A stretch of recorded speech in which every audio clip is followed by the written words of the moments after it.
Wonderful to have you along with us on this Wednesday edition of 2020, and a conversation I know that you'll want to lean in just a little closer to the radio to hear as we talk about things over this next hour, because we're going to be talking about this new digital age that we live in, and you may have been exploring the power of artificial intelligence, both personally at home or maybe professionally in your workplace. And there are some very big developments to talk about today. Now there is a direct influence of artificial intelligence in the realm of Christian ministry. I'm talking about bible.ai. It's a Christian artificially intelligent program. It's designed to help users explore scripture and engage in meaningful conversations about faith, life, and, as the creator says, everything in between. Leio McLaren is the founder and CEO of bible.ai, and after 2 years of development, he's launched Bible.ai with world-first features such as advanced voice interaction, theology mode, and personalised conversations. Our absolute privilege to be able to welcome Leio. He's in the studio with me. Leio, welcome along to 2020. Thank you, Neil. It's great to be here. Leio, I mean, this might be irrelevant, but for listeners who are thinking, wow, a whole new technology environment for the Bible, I wonder if someone who's been working in the industry for decades has actually developed this, but I wonder if you've got a moment just to reflect on this, because as I'm sitting opposite you, a young man, and I'm going to let the cat out of the bag, 25 years old, and you've been able to develop this particular level of software and app development. Tell us about your story as it's evolved so far. Definitely. I mean, really for me, from a young age, I've loved technology, been really passionate about the idea of how it can be used to impact people around the world. And for me, when I was young, I was 12 years old, started developing and coding and released my first app. From there, I ran a company working with different organizations and learning more about the industry. And a few years ago, I really started to ponder and think through, okay, what does it look like to use my passion for technology with this area of ministry? And how can I really combine those two things that are my two loves? And what does it look like to really take a step forward in a bold way in that area? And started really creating these Christian apps, and Bible.ai has been the newest version and newest thing that we've been working on as a team. You've been creating apps since you were 12 years old, and I'm not sure whether you want to reflect on what sort of app that was. Where did you start doing those apps? What was the first app you developed? The first app I developed was a app to help children learn the phonic sounds, so learn how to read and write. So my cousin at the time was young, and she was learning, and I had this idea of, okay, how could I make a little game to help teach her these phonic sounds? So that came out, in 2013 or so, which feels like a lifetime ago now. And really since then, I've just been continuing on this journey, and it's been a wild ride. And you've worked for some big organizations like Apple and Google. What was the connection there? Yeah, I mean, again, I've been passionate about technology from when I was young. At the time after I released that app, started working for different organizations, started a company doing that in the secular space. Was really fortunate to get some great clients and great opportunities to be able to work with these people. And from there really started to think, what does it look like to take this knowledge and understanding of the industry into the Christian area. And then artificial intelligence really starts to get a move on. And you might have been playing with artificial intelligence for maybe a little longer than most people have been aware of it in this sense. But when did you discover that artificial intelligence, you can apply this to your own Christian walk? I mean, really the past few years has been a boom for this idea of artificial intelligence in general. And in 2022, I started to think through, and even as a team, there's a few of us, that we started to go, okay, what does it look like to be able to take a really bold step forward in this area of artificial intelligence? And I think in a lot of ways, it is an area that a lot of people are scared of. and what does it look like to live in this new society where artificial intelligence is such a big part of our life and even our work and society.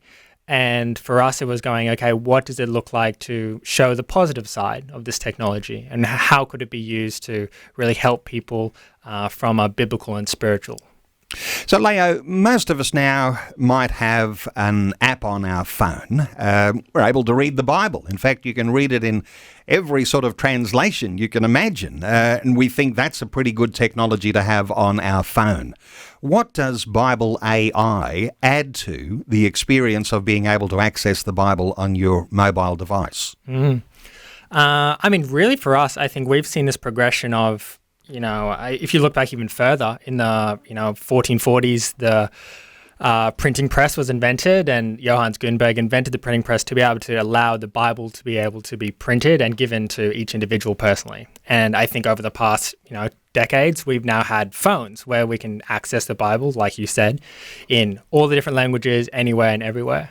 And we really see this as the next progression of biblical engagement as to how can we utilize AI and what does it look like to really utilize this technology in a way that provides really personalized guidance for people. So instead of just maybe statically reading the Bible, you're then able to go onto bible.ai and ask it questions and get responses and really have conversations about your faith.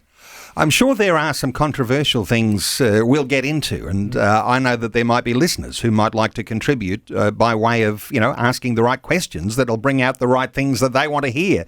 When we talk about the Bible and AI, and as you rightly say, people talk about AI as the next revolution, just like Gutenberg's printing press. And we're so excited that it was Gutenberg who really was mass-producing the Bible in those Middle Ages, and it did revolutionize the world. And so when we've got a revolutionary AI coming now, I feel very privileged that I'm talking to you about what you're doing to use AI to take the Bible to the next level. Take us into how that looks as AI takes the Bible into a new experience for people who are going to engage with it.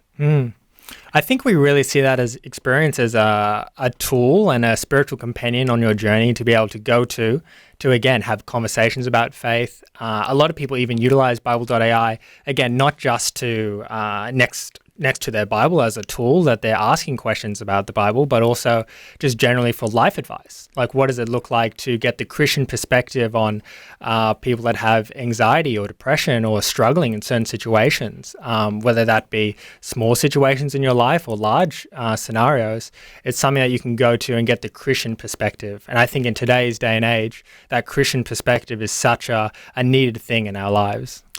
What about the thought that people will have? It's another app. It's another money-making venture. Someone utilizing the Bible to turn this into something that will be, you're going to make billions out of it. And look, I hope you do very well out of this. But where do you understand your own opportunity now, so far as providing an app and AI that's going to enhance the Bible experience? What would you say to someone who said, I'm just concerned this is just another commercial venture? Yeah, definitely. It is definitely a concern with a lot of different organizations in today's day and age. For me, this really is a ministry venture. Again, I was in the secular space before this and doing well, and really decided to move into the space because I felt God's calling and it was on my life. It was not something I moved into to make money. And in a lot of ways, I think, something like bible.ai is largely a free tool. There is a paid component if you want to access specific features, but most people will use it for free. And in a lot of ways, that is the goal for us. How do we get this in as many people's hands as possible and allow that access to this new technology? Leio, take us into maybe, how do you illustrate for people listening to us, and they haven't got bible.ai necessarily on their phone. Some might. Let me know if you do. But what's the scenario? You're waking up in the morning. Most people will check their mobile device and they're looking at messages and social media and all sorts of things. What does bible.ai add to the person who's waking up in the morning? Take us through a scenario of how this works. Definitely. Bible.ai is such a great tool because it can be used in so many different situations. And again, whether that's you're waking up and you're doing a daily devotional and you have Bible.ai alongside you as you're reading the Bible, as you would maybe a commentary or another study Bible. And that's, one specific way to utilize it. Another way is, again, throughout your day when you're curious about a certain topic, whether that be you're having a conversation with a friend and a question comes up and they're wanting to know, okay, what does this look like from a Christian perspective? How does it fit into my daily life? And I think that is another way of utilizing it. And also, a lot of people will utilize it to just talk about certain situations and things happening in their life, whether that's, again, they're struggling with the scenario or they're wanting that biblical perspective. Again, it has such a wide range of different uses and really is a tool that you can access at any time to be able to get answers and responses from that Christian perspective. It's only recently been launched. What sort of feedback are you getting personally or through the organisation that you've set up to be able to help run this whole thing? What sort of feedback are you getting from Christian believers who are using bible.ai? Yeah, I mean, for us, the feedback has been great.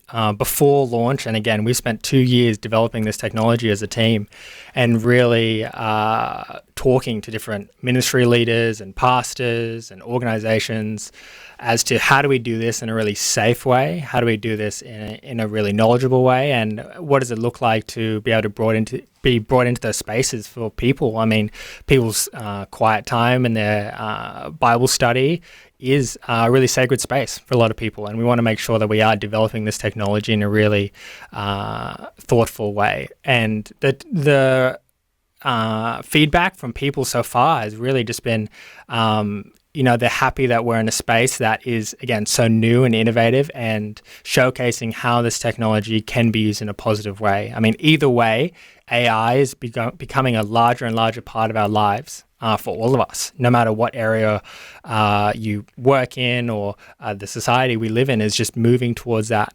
direction. And I think for us, it's not how do we shun this technology as Christians, but how do we really embrace it and use it as a tool to spread the gospel and allow new people to experience God's love in a completely different way than before. When we talk about the maturity of a believer, you've got the novice level, you've got new Christian believers, and perhaps the sorts of things they'd be interested in are going to be different than that person who's been a person of faith for a long time, or someone who's gone off to some Bible college and they've got a university tertiary level qualification and they want to be able to interact at a higher level than the novice level. Is there an adjustment that Bible AI makes for the maturity level that you have? Definitely. So the way bible.ai works is when you download the app, you then start to go through a bit of a questionnaire at the beginning that learns a bit of information about you and then tailors the responses that it gives you from then on based on that information. And that's also, as time goes on and you continue to utilize the app, it starts to build this profile around you and really understand, okay, these are the things that you're interested in and these are the topics of conversation maybe you'd like to talk about. As you mentioned before, the theology mode in bible.ai allows you to talk to these different theologians. We have a few in the app like C.S. Lewis or A.W. Tozer, and allows you to have conversations in the tone and unique style of these people's works and allow you to really understand, okay, what would this person think about this conversation, or how do I get the biblical understanding from C.S. Lewis' perspective from the works that he's created before. Let's just pause and reflect on this for a few moments, because when you mention these big names in Christian ministry and from centuries gone by, even some of them, when you're interacting with C.S. Lewis, you've actually got C.S. Lewis's voice that is able to interact with you. So you say, well, tell me what C.S. Lewis would say about such and such a topic, and you've got C.S. Lewis actually interacting with you based on all of the works of C.S. Lewis. Is that the way that it works? Yeah, so when you open bible.ai, you have an option to talk to just the normal, original bible.ai, or you can choose from a few theologians that we've added in there. And basically how it works is we've created specific AIs based on these people from their works and styles and unique tone of voice that allows us to be able to really kind of champion their work and showcase what it looks like to even bring these voices to a new generation. I mean, when you talk to a lot of people these days, even new Christians, they might know these names but not necessarily understand their thinkings and their ideas. And something like bible.ai allows us to really bring this to them in a unique way, and that's really intriguing and interesting and engaging for this generation, and utilizes this really new technology. You know, when we think of a C.S. Lewis, and we'd reflect on C.S. Lewis as one of the greatest thinkers and theologians of the 20th century. And so it's no surprise that you might choose a C.S. Lewis because he's just a wonderful thinker and communicator across so many different levels. But what about if you're coming from a different faith perspective, like, when I say faith within Christianity, but you've got Catholics and Protestants, and you've got people who are coming from an Orthodox faith. You've got people who are off on some fringes somewhere. Are those sorts of things catered for? Because I guess the AI is searching for the information to be able to put together a response. How does it all work? Totally. And it is a big question, and it's something that we've talked through and really worked through with a lot of different people as to, okay, how do we make an AI that is able to answer these questions for a wide variety of people? And at the moment, bible.ai follows a traditional Protestant Christian view. In future, we'll be building that out and allowing more specific ideas to be brought in. But really for us, I think this idea of AI technology and the idea of asking these questions and getting responses, a lot of people always ask me, how do we deal with these different theological perspectives? Because even as people, we don't necessarily agree on these theological perspectives. And I think in a way, that sort of question can sometimes misunderstand the types of people that are even utilizing bible.ai, because when you're asking these questions and getting these responses from bible.ai, a lot of people ask questions that are very foundational Christian topics. So they're asking things that widely agreed upon topics. They're not really necessarily delving into very specific theological differences. Now, you can still ask that to bible.ai and it will give you great answers. But the majority of people utilizing bible.ai are asking things that are generally agreed upon among the community. Will it be a self-learning system? Because when we think of AI, it's going to teach itself, isn't it? To be able to talk about all sorts of differences and nuances. And of course, there are cultural issues that go back. There's different cultural issues in the Old Testament to the New Testament. So it's like, and then the cultural issues throughout all of the history of Christianity. And as you say, it's primarily Protestant now, and there'll be Catholics and Orthodox and all sorts of others who might be eventually being able to access things. Eventually, you might be able to say, I'm Orthodox and I want to know the Orthodox belief about such and such, and it'll be able to do that for you. Yeah, definitely. Again, I think we wanted to be really thoughtful in the way we build this, and I think part of that is recognizing the amount of time and effort that goes into creating something like this. And we wanted to make sure if we're going to put something out there that it is something that we're really proud of and can really stand true on. And we know that these other perspectives, example like Catholic, do require specific resources and a completely different pool of information to be able to learn from. And again, you can ask it, okay, give me the Catholic perspective, and bible.ai will give it to you now.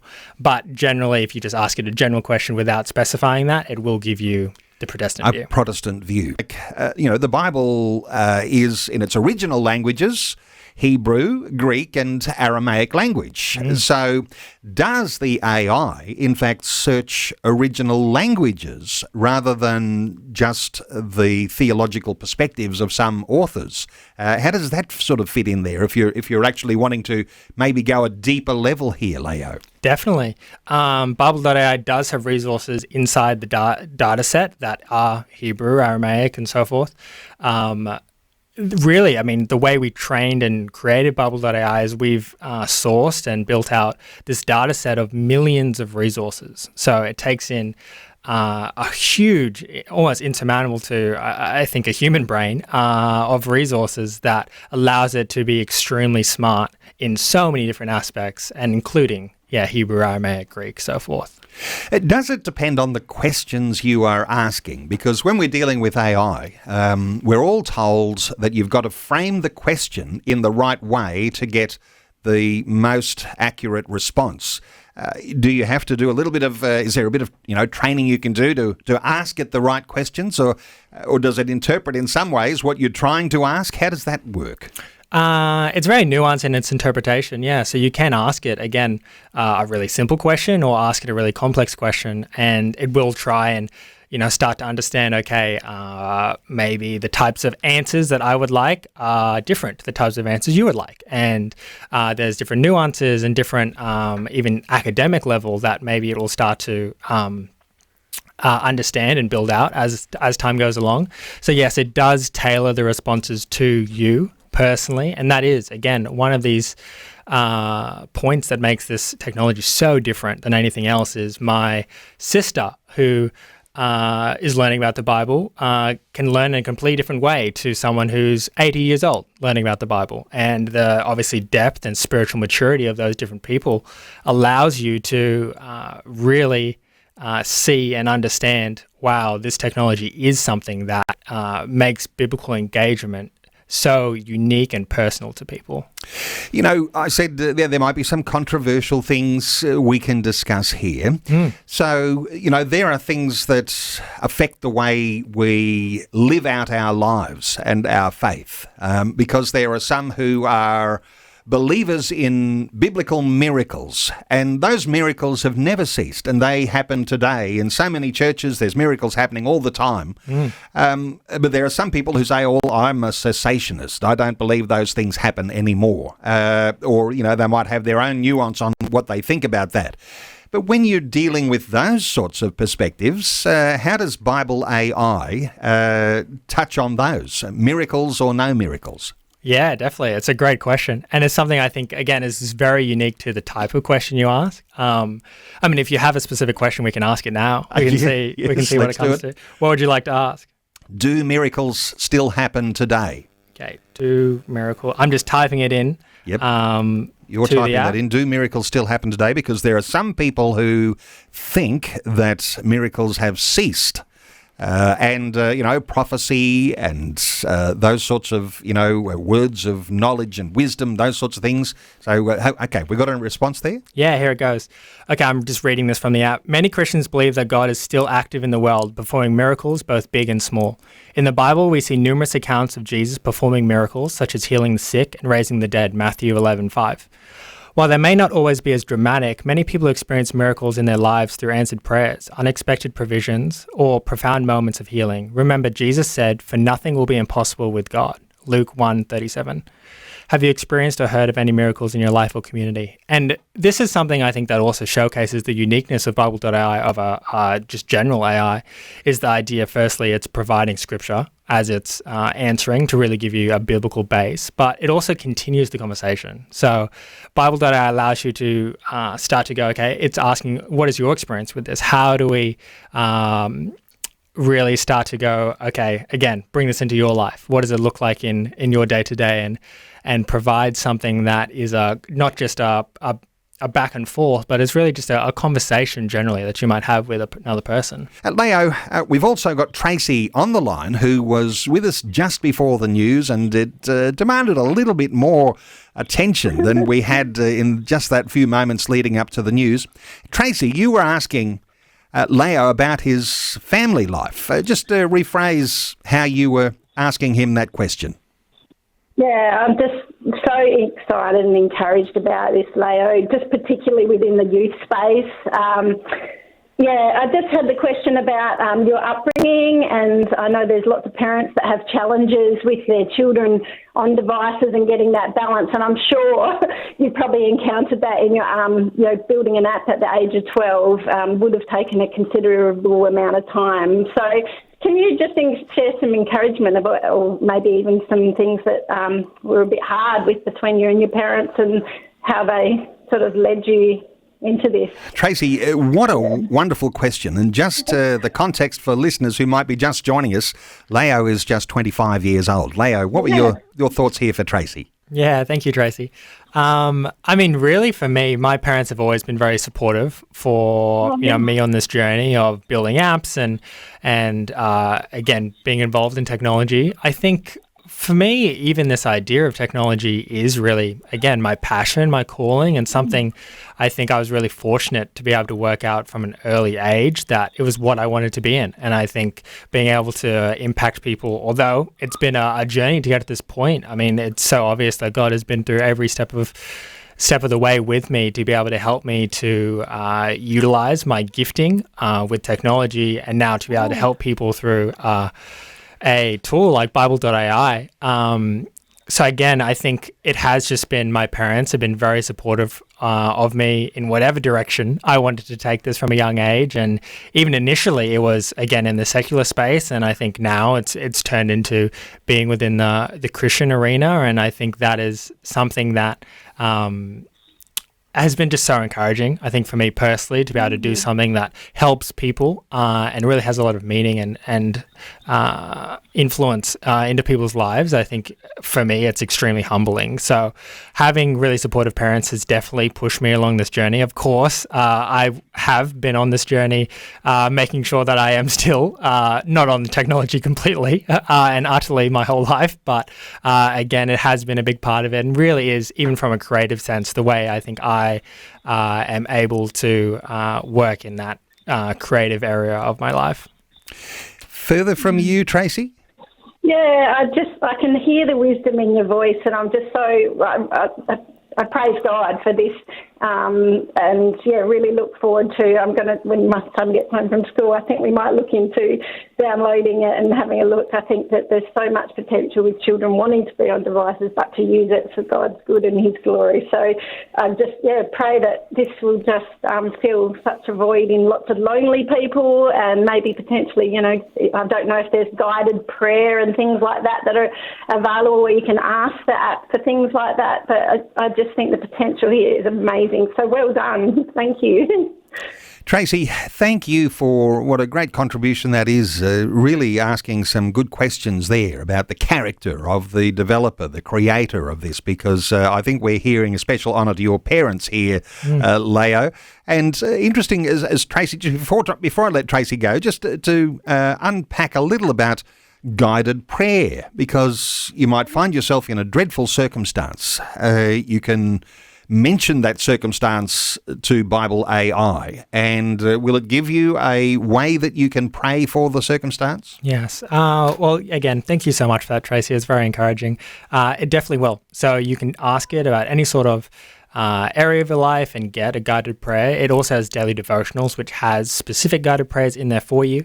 But again, you can ask, I'm struggling with a situation. Can you give me a guided prayer that I can speak out and really be able to help me through that situation? I think, interestingly, even you'd said before, this idea that we can have technology that's used for good. I mean, there's so many even young people these days that are addicted to these things like, TikTok or Instagram, social media, and these other apps on their phone. And I think it looks like, okay, how do we really create things for ministry and create things for the Christian world, which are even as addictive as these different areas of social media, but allow them to be really encouraged and uplifted and build, spiritual maturity that is ultimately helping them throughout their life and not hindering them.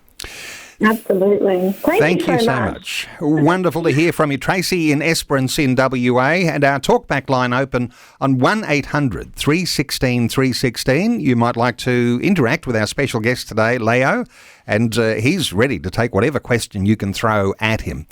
Just before we get into anything more controversial there, the addictive nature of screens for young people, let's just take the word addiction out of that and change that and just put the word obsess in there.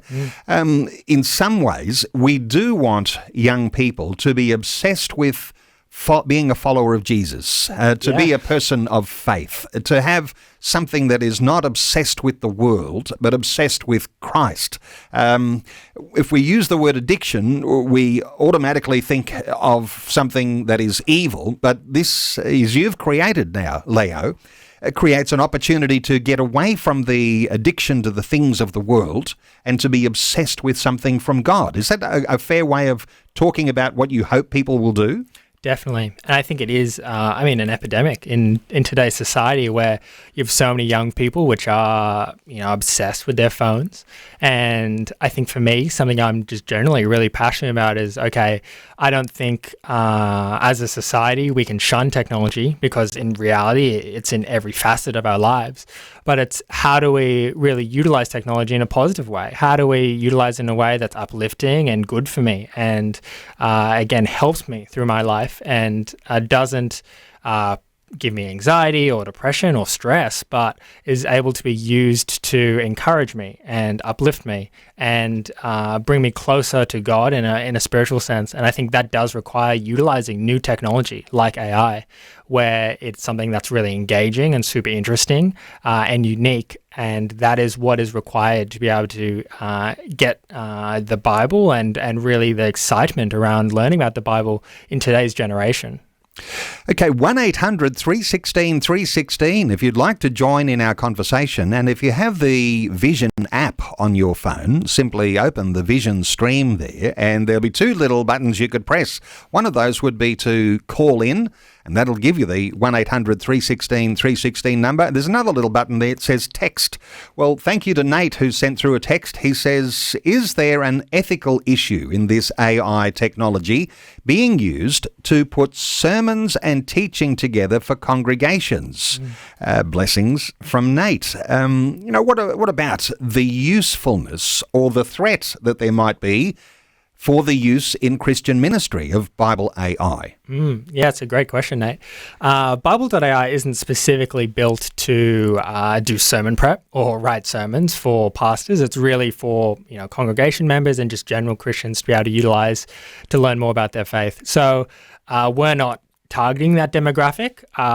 If you talk about the idea of AI in general being used to help write sermons, I think it's very contentious at this point in time. I think AI and its use within ministry has a lot of benefits, and it can be used in ways to help aid pastors to write sermons, but in no way do I feel it should be used to replace that process or replace the process of being thoughtful and in prayer with God around what the sermon should be and the content of that sermon. So I think it can be very interesting to be utilized in ways to learn about topics and maybe understand topics so then you can bring better teaching to people in your congregation, but not necessarily as a replacement for that process. As you say, you can just use any general AI program. And as we were having a little laugh during the news, you can be sitting in church and you can have an AI generating program open on your device, sitting in church, and you can generate a sermon that might actually be better than the sermon that the pastor is preaching from where you are in the pew. Now, there's a problem there because there's a dimension that's missing. Now, I'll get your thoughts here on the dimension, because there is a Holy Spirit dimension that AI can never completely be artificial about. So how do you talk about, this, godly, divine dimension versus just an AI? Totally. People will say to me, the big question, is AI going to replace church, or does AI replace church? And the simple answer is just no. there's many other dimensions of even being a part of a church than just teaching. And I think that's something to recognize. I mean, going to a church, like I receive the ability to serve others. I am able to be in worship and communal fellowship and all of these other areas that I don't get from just listening to a sermon or generating a sermon, let's say. In a way, bible.ai is really meant to be used as a tool that is a companion throughout your life and throughout your biblical study, just like you might use a commentary book or another tool to be able to help with that study. And again, I completely agree. There is no way that, at least with the work that we're doing and with www.bible.ai, that we are trying to replace that idea of the Holy Spirit or church. Really, it's meant to be utilized as something that is able to aid you in your learning and exegesis throughout the week of the Bible, towards pushing you towards going to church. We're taking calls 1-800-316-316. Let's take another call. Bobby is on the line. Hello, Bobby. Welcome. Good day, mate. Yeah, I was listening to what you guys have been talking about with AI relating to the Bible. I'm just wondering, with AI, because I was listening in and out, I may already have the answer or the answer may already have been said before I rung up without me hearing it. Does it have all the different versions of the Bible on it? Okay, all the different versions. When we talk about, Bible AI, some people love the NIV. Others think the KJV is the only Bible translation you ought to read. What are your thoughts about how the Bible AI interacts with that? Yeah, great question, Bobby. Bible.ai does have multiple Bible translations in it, so you can access, all the main ones, NLT, NIV, KJV, NKJV, ESV, etc. Again, a lot of people do use bible.ai as a great tool to even compare the differences. Okay, what does this Bible verse look like in ESV compared to NLT, and maybe what is the even differences between that and the interpretations between that. Bible.ai is a great tool to be able to utilize in that even study, to be able to go, okay, like how do I understand, what do I interpret in the right ways, and what does it look like to, again, compare those Bible translations. Wonderful stuff. Bobby, anything more to add? Yeah, two more questions. One is, can you slow down the audio of it so that you can take in more? And can you have the visual of the words of what's being read from the different versions? Yeah, so you can access Bible.ai, ask it any different question via text, which allows you to, again, read out your own pace, or via voice. So you could ask it questions just like you might ask a Siri or something. So it allows you to be able to access it via the text and voice, and then it will give you a transcription of that after the fact. So yes, correct. Okay. Yeah, so my question was, I don't know whether I've said it right or not, probably not. For a person that wants to actually have the voice slow down so you take it in properly rather than it, you know what I mean, don't you? You can either have it going fast or medium or slow. Are you talking about, example, like an audio Bible, like it's speaking out the Bible to you? Yeah, so Bible.ai isn't, I guess, a typical Bible reader that has an audio Bible. When we say voice in Bible.ai, it's really like having a conversation. So you ask it questions. So I could say, what does this verse mean? Or I'm struggling with this situation. And then it will reply to you via voice to answer that question. So an audio Bible reader isn't in the app at the moment, but is something we're looking into the future. Great stuff. Bobby, thank you so much for your call. Our talkback line open on 1800 316 316. Another text from Jody who says, Leo, this is so inspiring. Thank you for using your gifts to create this. I just downloaded the app and it is phenomenal. I see that you can use voice as well as on this, not only text it. Thank you again. Now, this is interesting because there is something that oftentimes is confronting to us when we hear it, but literacy levels in Australia are actually not that fabulous. Things are actually quite low literacy-wise. Is this going to help for people who are not necessarily great texters, great writers, great spellers? They're going to be able to just use their voice and, just like, saying hi to Alexa or something like that. This is the way you interact with bible.ai.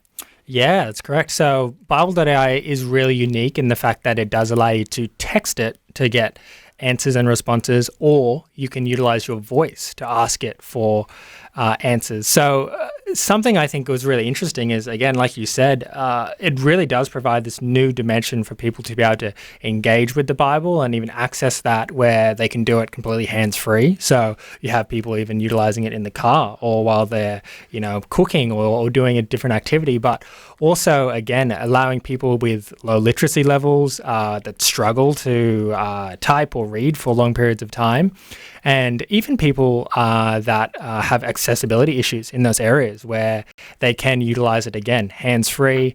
They can access it without having to type. Does allow people with even reading issues to be able to access the Bible that previously would be a really struggled situation for them. Let me come back to another one of these controversial questions, and not a lot of time remaining here, but let me ask you this, Leo. Does bible.ai have a special interpretation at all around creation? Because it's interesting, isn't it, that there are some divergent opinions on creation, and there are some who will say that, the biblical creation, 6 days, a short time since then, somewhere around 6,000 years.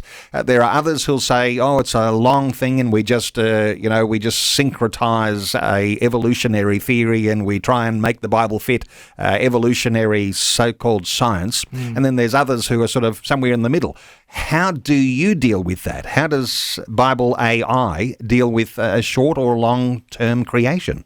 Totally. So, again, bible.ai has really been built with a huge data set that we've created and collated of millions of resources that are biblical. So we're talking things like sermons, books, essays, theological resources, ancient documents, etc. And that allows it to really have nuanced ideas and responses and have understanding of kind of the different angles that you could come at these really hard questions from. So something like that is, again, maybe a contentious topic. Taking my personal view out of it, a lot of people have different understandings and things that they would say are right or wrong, whether that's that question or 1,000 other questions we could come up with. I think it's really interesting because, again, even as humans and Christians, we don't necessarily agree on the same topic. So bible.ai does try and provide different perspectives to a question when it is something that is contentious or is widely debated. So we'll say things like, this is a widely debated topic. Some people believe this, other people believe this. Here's the evidence, and allows you to really come up with that understanding and also your own belief. And I think that's what's really important. Bible.ai is not here to convince you of something. It's really here to say, okay, here's the evidence, here's the background, and what do you think? What information do you want to learn about this topic? How can I provide you with the info you need to be able to come up with that own belief yourself? And that's what really allows a person to be able to take something in at a heart level, and something that is really turns into their belief opposed to just something that they're mindlessly hearing. So it is a companion, and it'll offer you options when it gets to those really controversial questions. Just very quickly, some texts come through. Thanks, blokes. A very interesting program.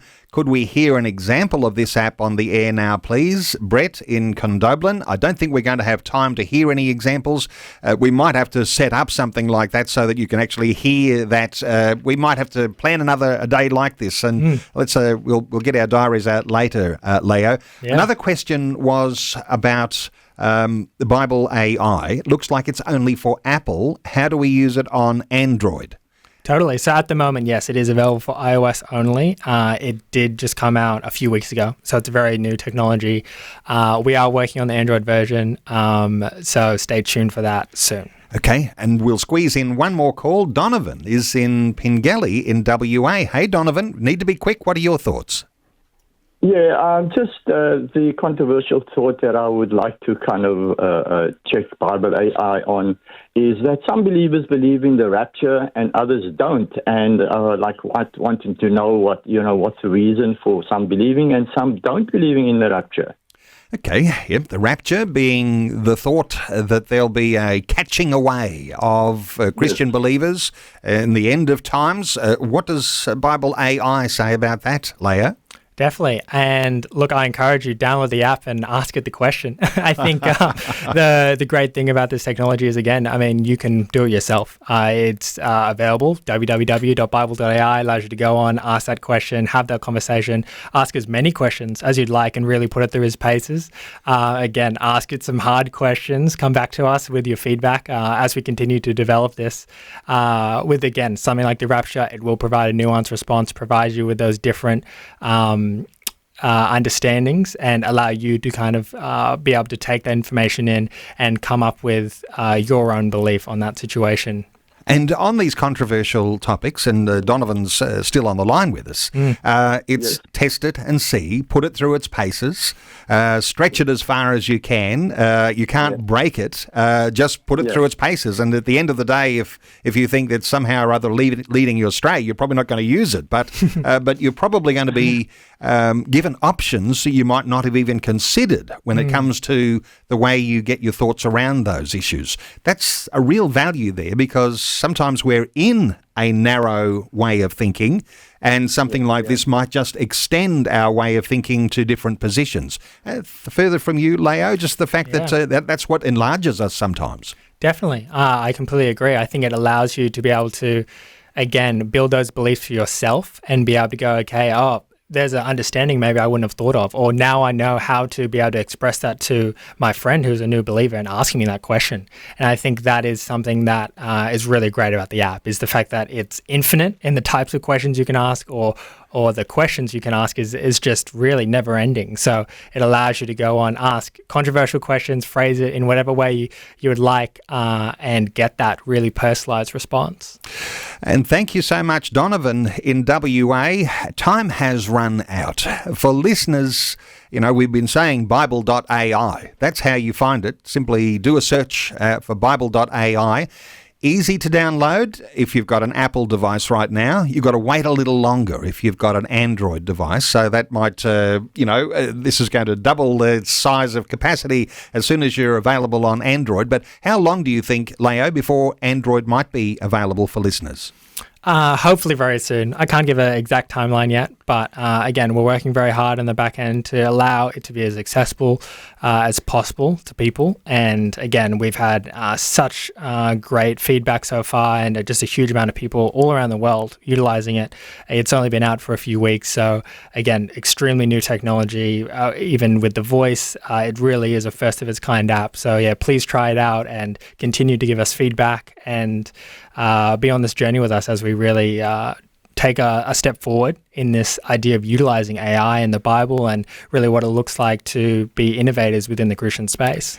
And to connect with Leo, you'll be able to just simply go onto the website, bible.ai, and I'm going to assume there's some way that listeners can send their feedback to you, connect with you even in a personal way, Leo, and no doubt I'm thinking that this might even be one of those conversations. It might even be an historic conversation to today. So it's been an absolute privilege to be able to have you in the studio with us and talking about a new level of engagement with the Bible. And bible.ai is what we're talking about. So to find that, simply do a search online for bible.ai. You'll find out all about it. If you're an Android person, you might have to wait a little longer. But if you're an Apple person, you can take advantage of using this app and getting to know it, and certainly give your feedback to Leio. Leio McLaren has been our guest, the founder and CEO of bible.ai. Leio, thank you so much for sharing your time with us today on 2020. Thank you so much, Neil. It's been my pleasure.